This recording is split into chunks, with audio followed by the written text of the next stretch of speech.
10 foot লম্বা, 20 foot চওড়া আর উচ্চতা 10 থেকে 12 ফুট। তো শোনা যায় এই ঘরের মধ্যে মুক্ত আছে, কিন্তু এক ইংরেজ সাহেব মুক্ত নিবে, কিন্তু রাস্তা খুঁজে পাচ্ছে না। তখন তিনি অর্ডার দিলেন যে ঘরটা ভেঙে দাও, ভেঙে দিলে কিছু তো মুক্ত পাবো। কামানের আওয়াজে যা ওইটুকুনি ক্ষতি, এর থেকে বেশি না।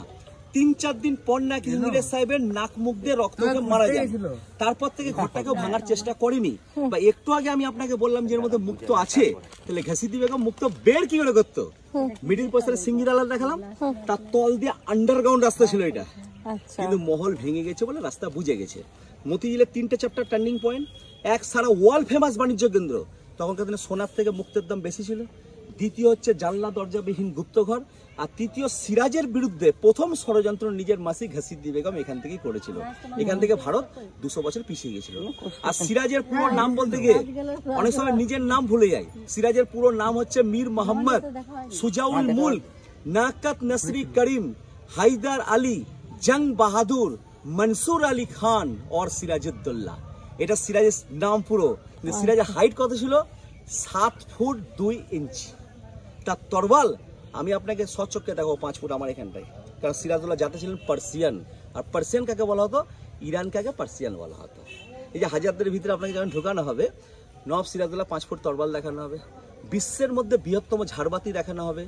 42 কেজি 48 কেজি এটা সোনা চাঁদির সিংহাসন দেখানো হবে। আর জগৎ সেটের বাড়িতে দেখাবো কি সোনার শাড়ি 2.5 কিলো ওয়েটের, ঢাকায় মুসলিম দেখাবো 2 কিলো ওয়েটের, বেনারসি শাড়ি দেখাবো। ঠিক আছে, এইসব শাড়িগুলা। এই ঘরটা ভাঙতে গিয়ে নাক মুখ ভাঙলো কেন? এটা ভূত না বলি আমি, এই ঘরটা তখনকার দিনে যে মুক্ত আছে ভেবে এক ইংরেজ সাহেব যখন কামানটা দাগে, তো কামানটা কিন্তু ঘরটা ওইটুকুনি ক্ষতি, এর থেকে বেশি না। কিন্তু 3-4 দিন পর নাকি ইংরেজ সাহেবের একটা ভৌতিক ব্যাপার, যে মারা যাওয়ার পর এই ঘরটা কেউ ভাঙার চেষ্টা করেনি। আর এটা এখন আর্কিওলজিক্যাল সার্ভে গভর্নমেন্ট ইন্ডিয়া হাতে আছে।